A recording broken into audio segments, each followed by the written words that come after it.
I think most people have not paid attention. They think beauty means it must be sunrise, sunset at the most.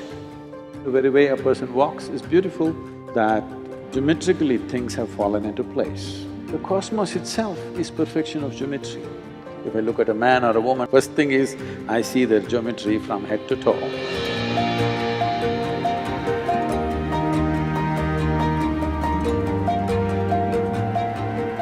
I thought I'd just start with a very basic question, a simple question. It's a question that I'm often asked at poetry readings, at poetry workshops, poetry being primarily what I practice. And the question is, what is a good poem? And the answer really is, if the poem is a form of verbal design or verbal choreography, what is design? And is beauty implicit in that notion? If so, what is beauty? Whether it's a machine, or an ant, or a grasshopper, or a human being, or clothes, whatever, or a building, if it fits and flows with least amount of friction, if one who has the eyes to observe, it always seems very beautiful. I don't know how many people notice this. Right from my childhood, I spent a lot of time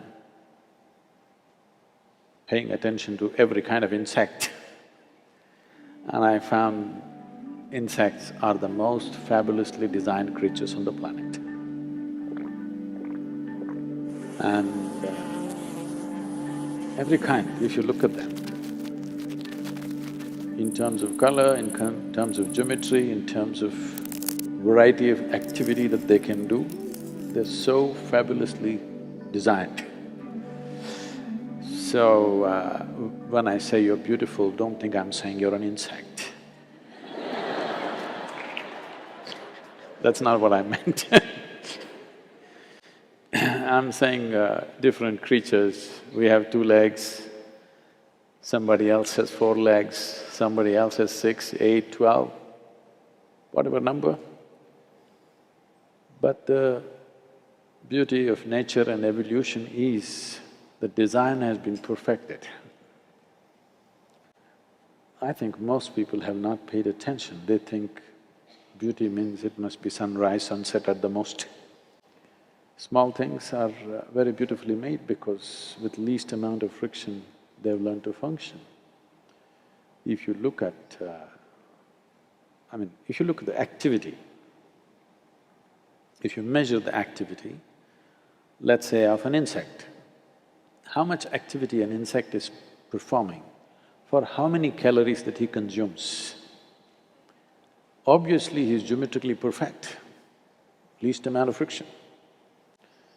So, anything that's well-made always excited me, whether it's a machine or a building or an insect or an animal or a human being. If you're talking about humans being beautiful, if you look at somebody, when they're joyful, everybody is beautiful. Whatever the shape of the nose or the chin, when you see them in a joyful condition, they're always beautiful. But the best, whatever is considered the best shape of the nose or the chin, when they're in bad states, they don't look beautiful anymore. So, if you are in an exuberant state of life, you will look beautiful, in the face, I mean. To keep the body beautiful takes little work. A lot of people are trying to take the shape of the planet.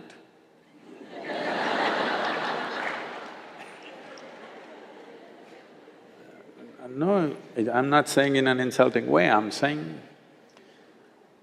when you look at the world, particularly when I travel outside the country, India, also in India, not so in rural India, if you go to urban India, when I was growing up in school, there were only 2 fat kids, only 2.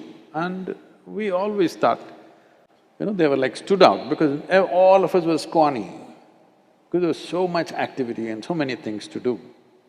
But today you see children getting off a school bus, almost 40–50% are like this.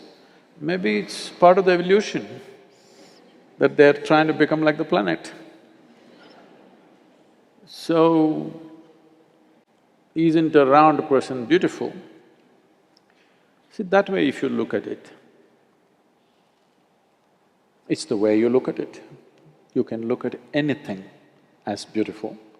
If you are in a certain state, everything looks beautiful, that's different. But I think we're talking about physical, mechanical beauty.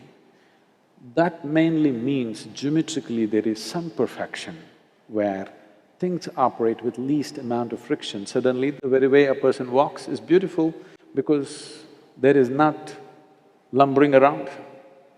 That goes for a human being or an animal or a machine or everything. That geometrically things have fallen into place. In fact, the entire universe is just happening because of geometric perfection. Well, the dome is standing because of geometric perfection, not because of the strength of the material.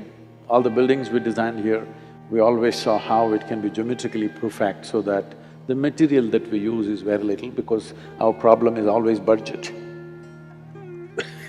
People say such a large building with these kind of beams, it'll collapse. It will not, because geometrically it's been thought through. So, evolutionary process has always looked at geometry. The cosmos itself is perfection of geometry. Why is the planet sticking to its pathway? Is because it's achieved some kind of geometric perfection. If it goes slightly off, it cannot come back again. This is not just true with this planet, it's true with the entire universe. So, in my mind, it's always been like this. If I look at a tree, if I look at a cloud, if I look at a man or a woman or anything, for me, it's always the geometry of things. First thing is, I see their geometry from head to toe. Afterwards, all the other things. Because geometrically, it should be right. Only then it will stay. Otherwise, its very life is reduced. Life of a building or an animal or a creature or anything, any form in the existence, if it doesn't find some kind of geometric harmony, then it will go before its time. The entire yogic system is just that. To align your body to the cosmic geometry, so that if you sit here for 2 days, it's still no issue because you have understood the geometry of the body.